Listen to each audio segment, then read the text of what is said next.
ओम सिंहस्ता शशिशेखरामरगत प्राख्यैश्चतुर्भिर्भुजैः शंखं चक्रधनुस्सराञ्च ददति नेत्रैस्तेभिर्शोभिता आमुक्ताङ्गहार कङ्गणरण काञ्चीररन्नूपुरा दुर्गा दुर्गतिहारिणी भवतु नो रत्नोलसत्कुण्डला भगवत्यै नमः। नमस्कार, स्वागत है आपका आचार्य वाणी में। मैं आचार्य डॉक्टर विक्रमादित्य आपके साथ हूँ और आज का विषय हमारा है कुंभ राशि वालों के लिए नवंबर का मध्यकाल किस प्रकार का रहेगा।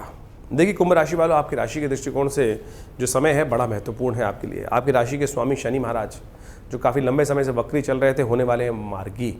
और ये शनि का मार्गी होना आपके लिए कई प्रकार से बहुत संपूर्ण रूप से कई प्रकार से लाभ देने के योग बनाने वाला है।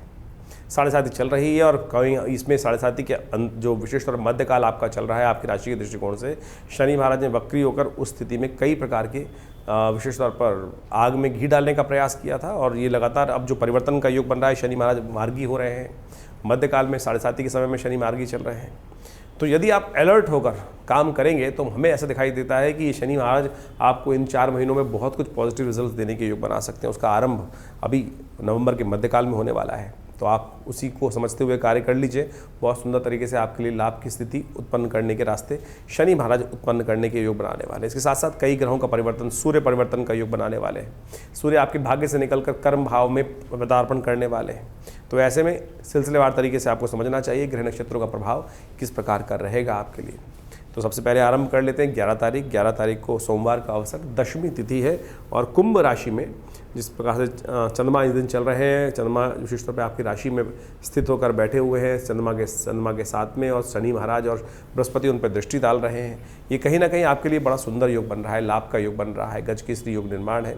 और पॉजिटिव रिजल्ट्स लाने के रास्ते आपके लिए कई उम्मीदें नई जागने के योग बन सकते हैं। आशा दशमी है, आशाओं को जगाने का योग है, आशा पर विश्वास रखते हुए कार्य करने का योग है। तो आपके लिए सबसे श्रेष्ठ है इस समय में आप सोमवार का अवसर आरोग्य व्रत, सेहत का ध्यान रखते हुए कार्य करें।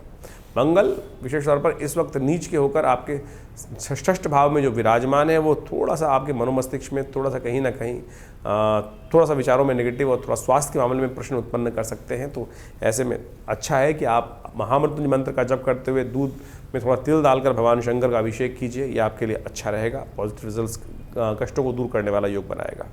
12 तारीख मंगलवार का अवसर, एकादशी तिथि, देव उठनी एकादशी, संपूर्ण एकादशियों में सबसे श्रेष्ठ एकादशी देव उठनी एकादशी है। और ऐसे में भगवान का सुंदर स्तवन करने का अवसर है। अंशुत साया है ये। लेकिन इस बार बृहस्पति महाराज जहाँ योग बना रहे हैं, नवांश में जिस प्रकार का योग बना रहे हैं, तो वो पूरी तरह से विवाह का योग नहीं बना रहे हैं। अंशुत सायों में कई दिन इस दिन विशेष तौर पर लाखों शादियाँ होती हैं, बहुत सारे लोग, और भ्रांति के कारण से लोग मुहूर्त नहीं निकलवाते, अंशुत साय के रूप में शादी कर लेते हैं। इस बार बृहस्पति बहुत अच्छी कंडीशन में नहीं है, विवाह का योग नहीं बना रहे हैं, तो ऐसे में थोड़ा ध्यान रखना चाहिए। तो बहुत सारे लोगों ने भ्रांतिवश कई प्रकार के योग के लिए उद्धृत हो रहे हैं, कार्य करने के लिए उद्धृत हो रहे हैं। तो ऐसे में कुछ खास उपाय करने की ज़रूरत है। तो हम सबको एक बात कहेंगे कि इस दिन तुलसी विवाह का योग भी बनता है, तो अवश्य यदि कष्टों को निवारण चाहते हैं तो अवश्य तुलसी विवाह का योग विवाह के साथ साथ बनाएं। जिन लोग इस मुहूर्त में विवाह कर रहे हैं तो उनको कम से कम तुलसी विवाह की व्यवस्था अवश्य करना चाहिए। ये विशेष तौर पर बहुत अच्छा उपाय रहेगा कष्टों को दूर करने के लिए। आपकी राशि के दृष्टिकोण से यदि हम बात करें तो कुंभ राशि वालों के लिए चंद्रमा परिवर्तित होकर आपकी राशि में ही आ गए हैं और ये 2 दिन के लिए यहाँ विराजमान है, और ये आपके लिए बहुत अच्छे पॉजिटिव रिजल्ट्स लाने की स्थिति उत्पन्न करते दिखाई देंगे। बृहस्पति की पूर्ण दृष्टि चंद्रमा पर पड़ रही है और ये आपके लिए, आपके जिस प्रकार का आपकी राशि में विराजमान होकर योग बना रहे हैं, ये आपके लिए अच्छा रहेगा और आपके लिए कहीं ना कहीं पॉजिटिव रिजल्ट्स लाने के योग बना सकते हैं। केवल आशीर्वाद की आवश्यकता है।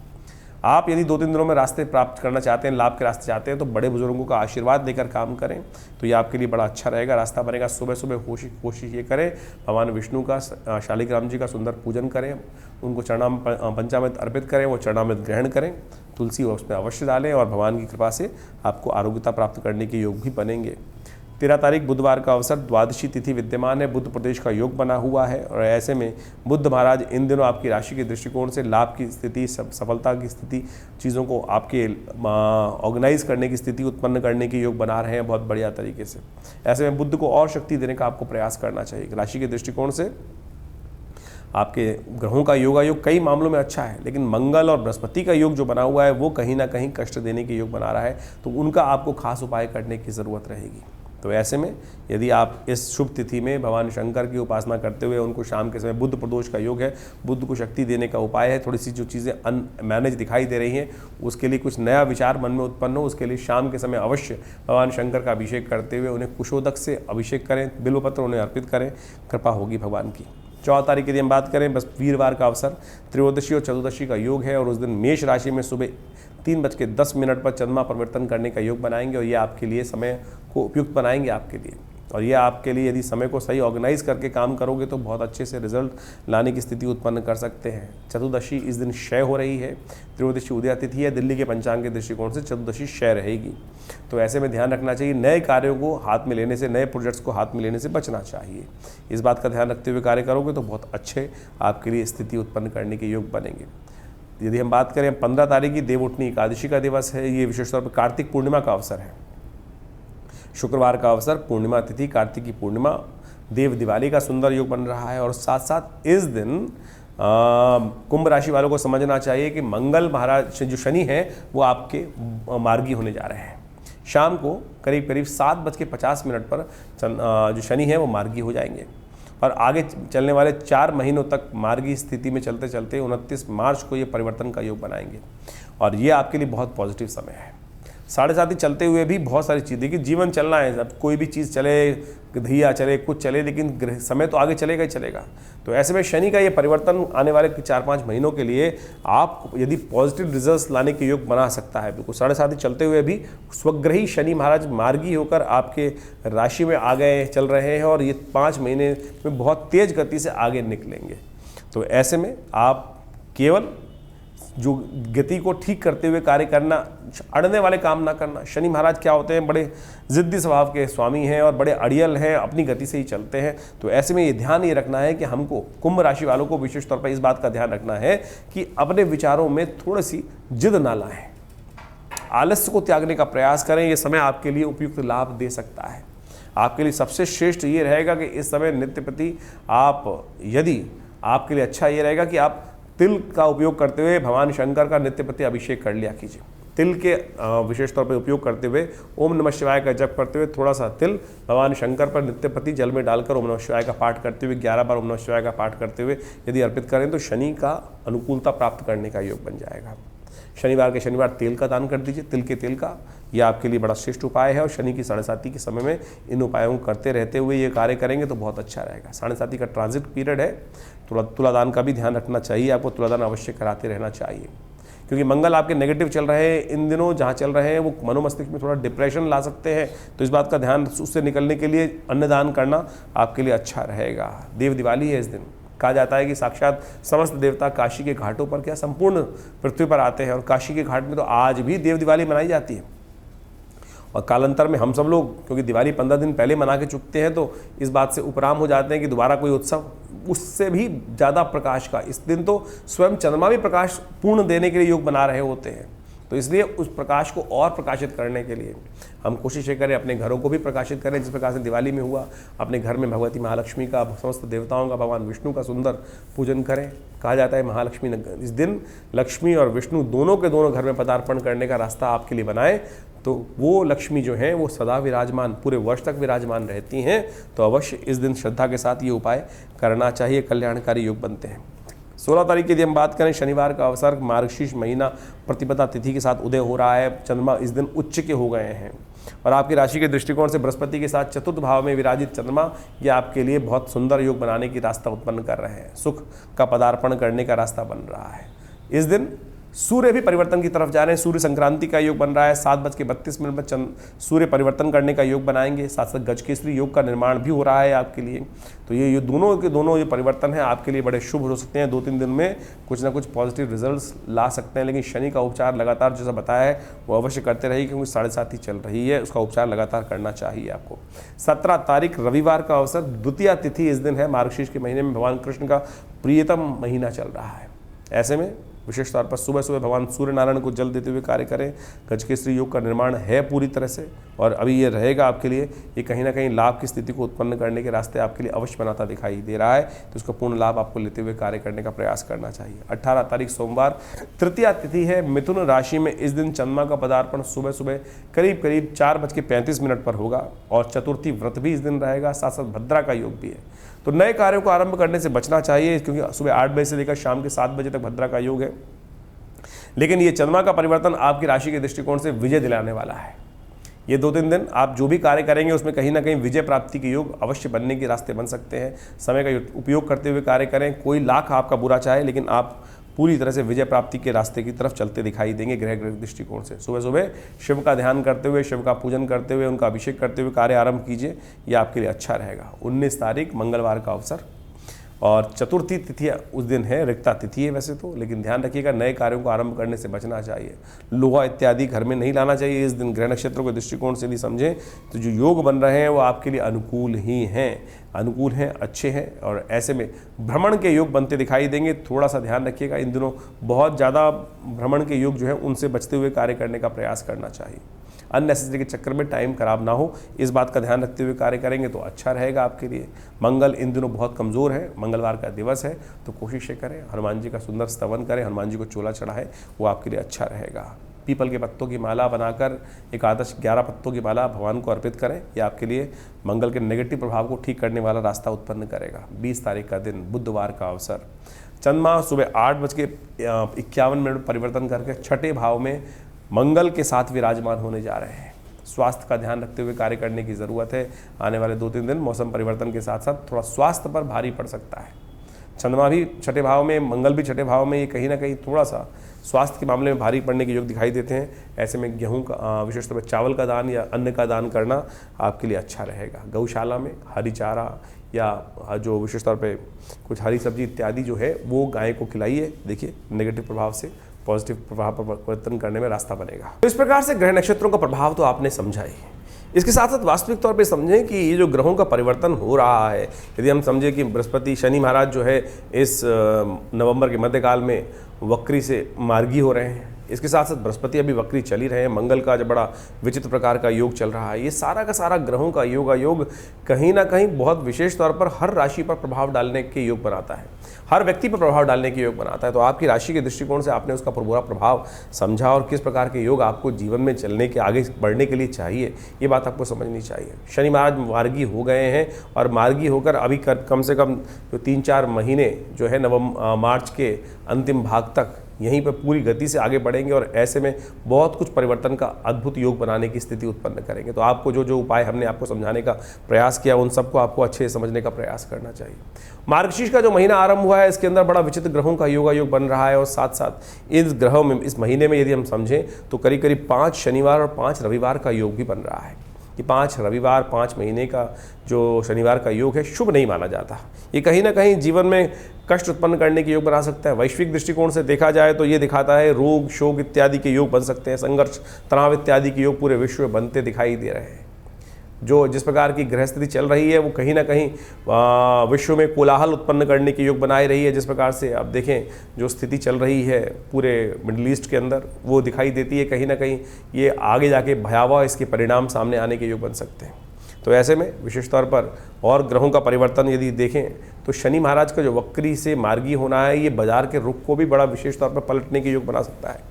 बड़ी सावधानी के साथ कार्य करने का प्रयास आपको करना चाहिए और हल्की सी कहीं गलती होगी तो वो कहीं ना कहीं भुगतना पड़ सकता है। ग्रहों का परिवर्तन का योग जो चल रहा है इसके लिए सिलसिलेवार तरीके से उपाय करने का हम प्रयास करें। आज समस्या ये है कि हम उपाय के नाम पर बहुत सारे विचित्र चीज़ों में फंस जाते हैं। उपाय बड़ा सरल है, ग्रहों का परमात्मा का स्मरण करना ही सबसे बड़ा उपाय है। परमात्मा का नित्य प्रति यदि आपने भगवान शंकर पर एक लोटा जल चढ़ा दिया वही श्रेष्ठ उपाय है। लेकिन आज हम विभिन्न प्रकार के उपायों में ऐसे फंसे हुए हैं कि कोई नग ही नग धारण कराए चला जा रहा है। 5-5 लाख 2-2 लाख 20-20 हज़ार, मतलब आप समझें नगों की स्थिति क्या है। ऐसे ऐसे लोग आते हैं जो 1.25 लाख का एक मूंगा तक खरीद के लोगों से ले आते हैं। रुद्राक्ष जो प्रकृति की भगवान शंकर का साक्षात अंश है, जिसको कहा जाता है बड़ा शुद्ध रूप से पंचमुखी रुद्राक्ष जो बाजार में मिल जाता है, उस पर हमारी श्रद्धा नहीं है, लेकिन कोई ऐसे बाजार में आज जो रुख चल रहे हैं उपायों के नाम पे हम आपके समक्ष ये बात रखने का प्रयास कर रहे हैं कि बाजार में किस प्रकार से एक्सप्लॉयटेशन करने का प्रयास किया जा रहा है, किस प्रकार से लोगों को मत भ्रमित करने का प्रयास किया जा रहा है और उगाही की जा रही है। देखिए, ज्योतिष बहुत सैद्धांतिक तौर पर सीधा साधा मामला है। ग्रहों को समझें और सीधा साधा जो उपाय हमने आपको बताए इस कार्यक्रम के माध्यम से कि वो आप समझेंगे तो बड़ा अच्छा रहेगा। पौराणिक मत से उन चीज़ों को समझने का प्रयास करना चाहिए। कई लोग बड़ी विचित्र स्थिति में कई बार YouTube चैनल पर चल रहा होता है प्रोग्राम, उस पर लिख के भी भेजते हैं कि उपाय ही करते रहें और ये तो उपाय बहुत ज़्यादा उपाय कर देते हैं। जो शास्त्र विधि के अनुसार से उपाय बताए जाते हैं उनको करने में दिक्कत क्या है आपको? लोग आज गोली खाने के चक्कर में इतने ज़्यादा व्यस्त हैं कि ब्लड प्रेशर हो तो गोली खा लो, कुछ और शुगर है तो गोली खा लो। अपने सैद्धांतिक तौर पर चीज़ों को ठीक करने का प्रयास नहीं है। उसको कहा जाए कि भाई शुगर को ठीक करने के लिए कुछ देर वॉक कर लो, खाना पान ठीक कर लो, वो समझ में नहीं है। लेकिन गोली खाने में, गोली लेने में जो स्थिति चल रही है तो वह हर क्षेत्र में यही स्थिति उत्पन्न हो गई है। आप सैद्धांतिक तौर पर सीधी तरह से अध्यात्म को समझने का जीवन में प्रयास कीजिए।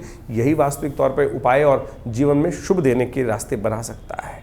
तो हमने विभिन्न प्रकार के उपाय आपको इस कार्यक्रम के माध्यम से समझाने का प्रयास किया और इन सब के साथ साथ बहुत सारे और भी उपाय शास्त्र में जगह जगह वर्णित करने का प्रयास करते ही रहते हैं। आपके हाथ में भी बड़ा विचित्र उपाय, बृहस्पति इन दिनों खराब चल रहा है। बृहस्पति की स्थिति ऐसी है कि वक्री स्थिति में है, तो बृहस्पति को ठीक करने के लिए सबसे श्रेष्ठ उपाय बुखराज इत्यादि या बहुत सारी और उपाय तो करते हैं, लेकिन एक ज्ञान मुद्रा का अभ्यास। पहली उंगली अंगूठे के साथ, ये पहली उंगली बृहस्पति की उंगली है और इसको अग्नि के साथ जोड़ देने से ज्ञान मुद्रा बन जाती है। और ये ज्ञान मुद्रा वास्तविक तौर पर बृहस्पति के सद्गुणों को आपके अंदर बढ़ाएगी। खराब बृहस्पति का जो प्रभाव है उसको ठीक कर देगी। यदि आप इस दिन में सुबह, दोपहर, शाम, रात्रि में सोते वक्त भी इस मुद्रा का अभ्यास कर लें तो सत्य मानिएगा बृहस्पति का नेगेटिव प्रभाव आपकी कुंडली से अद्भुत प्रकार से दूर होने के योग बन जाएंगे। ये सीधा साधा एक ज्ञान मुद्रा इसका नाम है। बृहस्पति की उंगली अंगूठे के साथ, पहली उंगली बृहस्पति की है, ये दूसरी उंगली शनि की है, तीसरी उंगली सूर्य की है, ये बुध की उंगली है। और इस प्रकार से विभिन्न ये जो आयाम हैं इनको हमें सीधे सीधे करने का प्रयास करना चाहिए। सीधी तरह से इस मुद्रा का अभ्यास, ज्ञान मुद्रा का अभ्यास, भगवान कृष्ण ने गीता का उपदेश इसी मुद्रा में दिया। ज्ञान मुद्राय कृष्णाय गीतामृतद्वये नमः। तो ये हमें समझने का प्रयास करना चाहिए कि शास्त्र में सब विधियों को बड़ी सरलता से उपस्थित करने का प्रयास किया गया है, लेकिन हमारा मति भ्रम ऐसा है कि हमको वो सेटिस्फेक्शन नहीं होता। अभी कुछ दिन पहले मैं हॉस्पिटल में बैठा हुआ पेशेंट देख रहा था। एक पेशेंट आई मेरे पास, बोले नींद नहीं आती और मैं बाजार से जो सरकारी जो गोली खाती है उसी को खाती हूँ तभी नींद आती है, लेकिन बाजार से जो गोली लेके आती हूँ शायद वो नकली है। नहीं, नकली नहीं है, आपके मनोमस्तिष्क में विचार है। ये विचार है आपके मनोमस्तिष्क में जो आपके ऊपर एक प्लेसिबो इफेक्ट करके प्रभाव डाल देता है कि नहीं ये नकली है, वो असली है। नींद जो की जो दवाई है वो नींद नहीं ला रही, नींद आपका विश्वास ला रहा है।